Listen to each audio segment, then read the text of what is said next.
الحمد لله رب العالمين ما أنت وحى أنا الشرف إيه كرتي وحى إيه إن أنا تكانك اعتمادي أديك أولي بفاميلي قاعد دبضة كان سعدان أنا جابر محمد داير كود نينك ماذا حيقولوا في تسوقها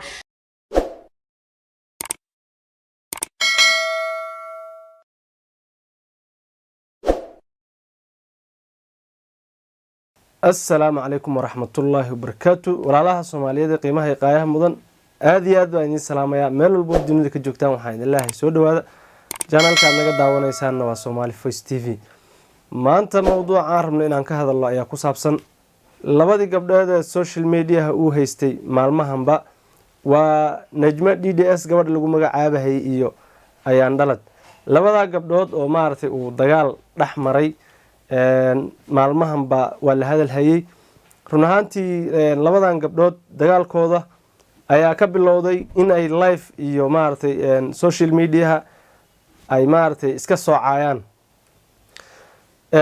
caydii ayaa waxay tagtay in gacan qaad maartay ay dhasho oo ayaan dhalad ay soo weerartay Najma DDS oo maartay dukaankeedii iyo booskeedii ganacsiga joogta inay ku soo weerartay sida la sheegay ama ay sheegtayba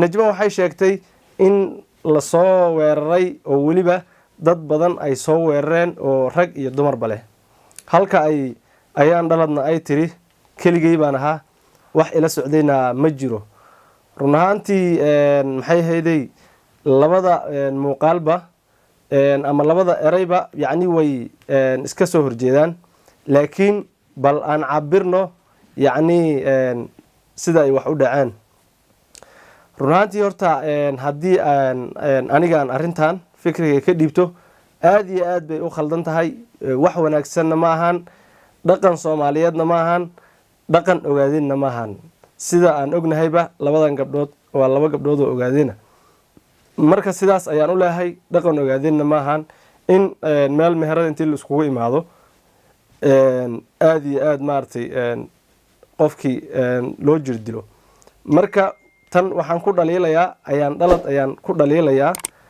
inay wax khaldan samaysay oo aysan wanaagsanayn sida hadda aan wada ognahayna ayaan dhalad hadda waxaa raadinaya laamaha amniga ee dawladda Kenya halka la sheegayo oo wararka qaar ay soo tabinayaan in ayaan dhalad walaalkeed booliska ay qabteen ayadina ay baxsas ku jirto oo hadda la raadinayo run ahaantii maxay hayday gabadhii Najma lahay ayaa aad iyo aad loo jirdilay run ahaantii oo waliba aan arkaynay muuqaalka ayadoo bir madaxa lagaga qaraacayo marka taas ayaa aad iyo aad hadalhayn u weyn ka samaysay baraha bulshada oo in badan la wadwaday maalmahanba ay socotay run ahaantii marka meel xun ay maraysaa haddana kaaga sii darane yacni inay gabadhii la jirdilo keliya kagamaysa tegin ayaan dhalad oo waxay samaysay inay muuqaalo ka duubto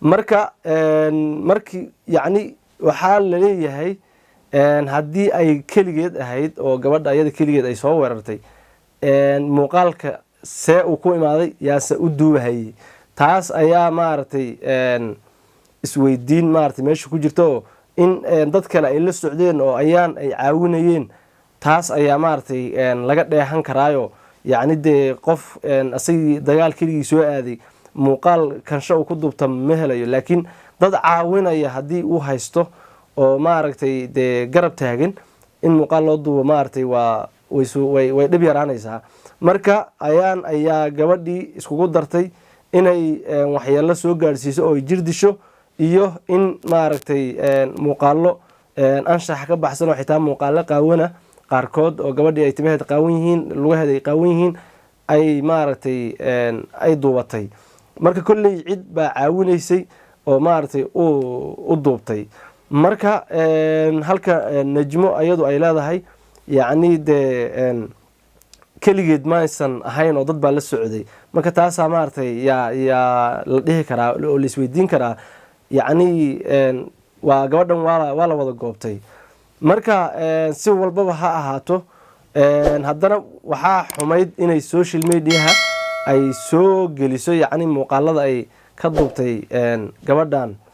marka hadda yacni ayaan unbaa hadda dhib qabto oo duurka ku jirto oo ciidankii iyo wixii ay raadinayaan booliska Kenya ay raadinayaan oo yacni dee lagu daba jiraa. markaan leeyahay dhaqan ogaadeen ma ahan waxaan oo kaleeto weeye. marka arrintan yacni ma fiicno in la sameeyo, mana fiicnayn inay samayso gabadha lagu magacaabo ayaan dhalad. sidaan wada ognahayba social mediaha waa la isku shitaa waana la iscaayaa, laakiin laysma weeraro oo dukaamada la iskuma tago. marka ummadaha kale ee Soomaalida ah kulli wada aragteen dad badan oo social media iska dagaalaya, iska caynaya, wax walba isku sameynaya. marka wax oo maaragtay intuu qof meheradiis loogu taga yacni ama madaxa laga soo qaraacayo ama biro lagu soo dilayo maanan arkin. laakiin social media waa la isku shitaa, waa la iscaayaa.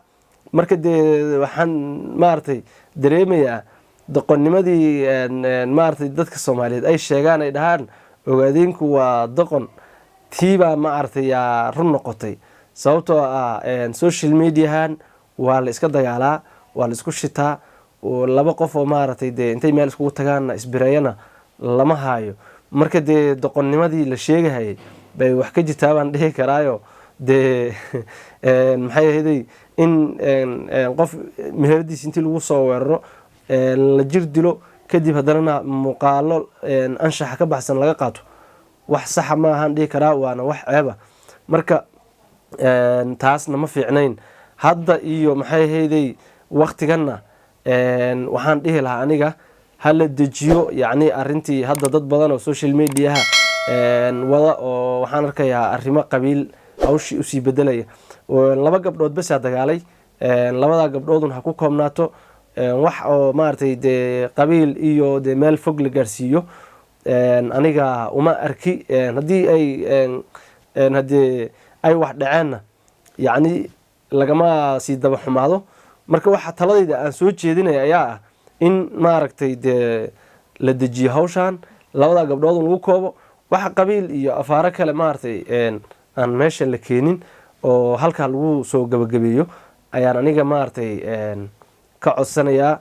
tolka labada dhinacba gabdhaha maaragtay ay kasoo kala jeedaan. waxaan dareemayaa oon ogahay inaa ehel iyo xigaal iyo walaalo ay yihiin, aana la kala maarmin haddii walaal la yahay. marka waxaan dhihi lahaa yaanan wax kale oo khalad ah la samaynin. dadkan walaala waa ehel, waa walaal, waa xigaal, mana la kala maarmo. laba gabdhoodna maxay ahaydey dee hadday isdagaaleen wax dhiba ma jiro, weligeedna waa un lasoo dagaali jiro, gabdhuhu isdagaali jireen. laakiin tan yar anshax xunbaa khaldan oo maaragtay qofka habal la dila ma xumo, laakiin in muuqaal laga duubto social mediaha lasoo dhigo taasaa khalad ah. waana dareemi karaa xanuunka ay leedahay.